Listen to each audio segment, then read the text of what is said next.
Hello friends and welcome back to my channel legal regal. आज का ये video IPR subject series का next video है। हमने पिछले वीडियो के अंदर डिज़ाइन लॉ के बारे में पढ़ा था कि डिज़ाइन लॉ है क्या और कैसे डिज़ाइन को रजिस्टर किया जा सकता है। तो ये वीडियो के अंदर हम लोग पढ़ेंगे कि डिज़ाइन और कॉपीराइट। मैंने पिछली वीडियो में कई बार ये टर्म यूज़ किया था कि कॉपीराइट इन डिज़ाइन, तो हो सकता है आपको कुछ कन्फ्यूजन हुआ उस चीज़ से, तो वो हम अब इस वीडियो में क्लियर करेंगे। उसके अलावा हम इसके अंदर पढ़ेंगे कि इन्फ्रिंजमेंट्स कैसे हो सकती हैं डिज़ाइन लॉ में और उनके रेमेडीज़ क्या क्या है। तो अभी तक हमने क्या क्या पढ़ा है एक बार रिवाइज़ कर लेते हैं। हमने पिछले वीडियो के अंदर पढ़ा था कि सबसे पहले लॉ ऑफ डिज़ाइन क्या है इंडिया के अंदर। इस टाइम पे डिज़ाइन एक्ट 2000 वैलिड है इंडिया में। फिर हमने डिज़ाइन की डेफिनेशन को एनालाइज़ किया था सेक्शन 2D के अंदर जो है। उसके बाद हमने एसेंशियल रिक्वायरमेंट्स ऑफ रजिस्ट्रेशन पढ़ी थी। उसके बाद हमने पढ़ा था कि कौन से डिज़ाइन रजिस्ट्रेबल नहीं है सेक्शन 4 के अंदर। उसके बाद हमने प्रोसीजर पढ़ा था सेक्शन 5 टू सेक्शन 10 के अंदर। उसके बाद हमने कैंसिलेशन ऑफ रजिस्ट्रेशन पढ़ा था सेक्शन 19 के अंदर। तो अब हम स्टार्ट करते हैं कि कॉपीराइट एंड डिज़ाइन लॉ। ठीक है, ये section 11 read with section 2C के अंदर दिया हुआ है। तो according to section 2C copyright क्या है? Copyright means the exclusive right to apply a design to any article in any class in which the design is registered. Excuse me. इस चीज़ में सबसे मोस्ट इम्पॉर्टेंट बात यह है कि एक जो हमारा कॉपीराइट एक्ट है और जो कॉपीराइट हमें डिज़ाइन लॉ के अंदर मिलता है, ये दो डिफरेंट अलग अलग टाइप के डिज़ाइन कॉपीराइट्स हैं। इनके अंदर कंफ्यूज मत होना। जो कॉपीराइट हमें हम डिफरेंस आगे पढ़ेंगे वैसे, पर जो कॉपीराइट हमें कॉपीराइट एक्ट के अंदर मिलता है वो हमें एक लॉन्गर पीरियड के लिए मिलता है और उसका जो स्कोप होता है वो बहुत लार्ज होता है। इस कॉपीराइट को बस हम कॉपीराइट कहते हैं क्योंकि अल्टीमेटली जो डिज़ाइन है वो भी एक आर्टिस्टिक एक्सप्रेशन ही है, इसलिए हम इसे कॉपीराइट कहते हैं। पर अगर हम इसको बहुत टेक्निकली समझें तो कहीं ना कहीं जो ये डिज़ाइन लॉ के अंदर जो रजिस्ट्रेशन होती है वो कहीं ना कहीं थोड़ा सा पेटेंट से रिलेटेड है, पर लेकिन फिर भी हम इसे कॉपीराइट बोलते हैं क्योंकि ये आर्टिस्टिक डिज़ाइन की तरफ, आर्टिस्टिक एक्सप्रेशन की तरफ ज़्यादा झुकती है। तो copyright means the exclusive right to apply a design to any article in which in any class in which the design is registered. तो कॉपीराइट कोई भी ऐसा एक्सक्लूसिव राइट है जो कि मैं यूज़ कर सकती हूँ अपने आर्टिकल को डिज़ाइन करने के लिए, बस वो रजिस्टर्ड होना ज़रूरी है। अकॉर्डिंग टू सेक्शन 11, अब सेक्शन 11 क्या कहता है? The copyright in design is given for a period of 10 years which can be further extended to 5 more years। Sorry.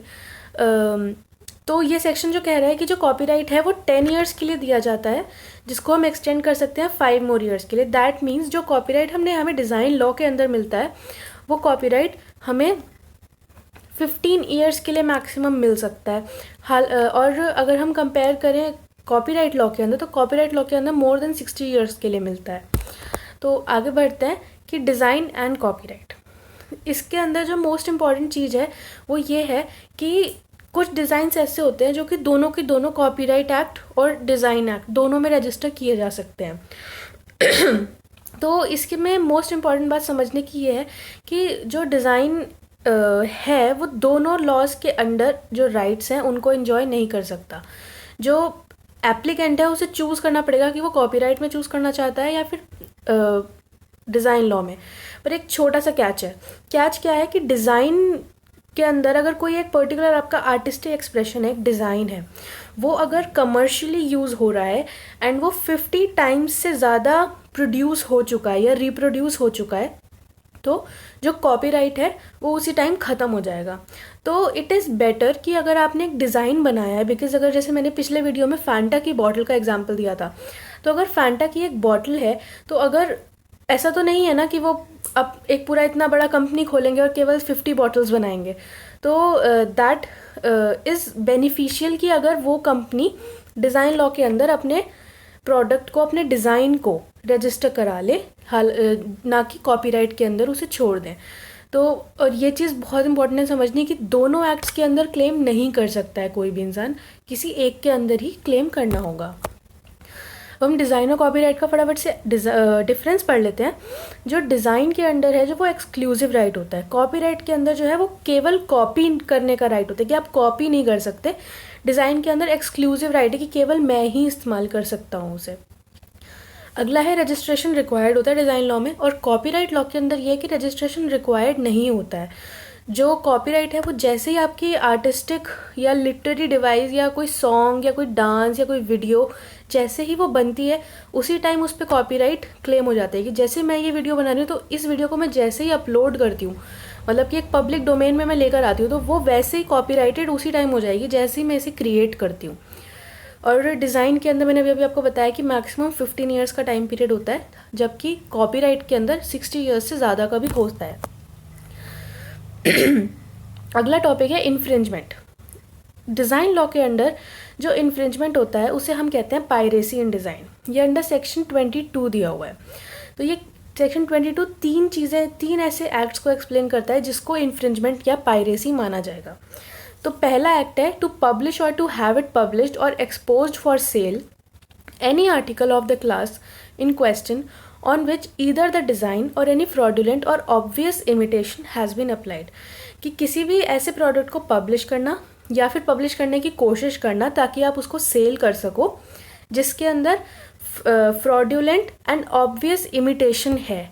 अब ये हम कैसे समझेंगे? इसके अंदर जजेस ने बहुत सारे जजमेंट्स में जजेस ने बेसिकली ये बोला है कि अगर हमको देखने में ऐसा लग रहा है कि वो दोनों चीज़ें सिमिलर हैं तो हम उसको सिमिलर बोल देंगे, उसको हम पायरेसी बोल देंगे। मतलब on the face of it वो जो चीज़ है वो सिमिलर अपीयर करनी चाहिए। जैसे हमने पेटेंट में पढ़ा था कि हमें पेटेंट में ऊपर ऊपर का चीज़ें नहीं पढ़ना है, हमने बहुत अंदर अंदर का देखना है कि क्या वो सिमिलर है या वो सिमिलर नहीं है, क्या एक छोटी सी चीज़ चेंज किया गया है या पूरा प्रोसेस चेंज किया गया है।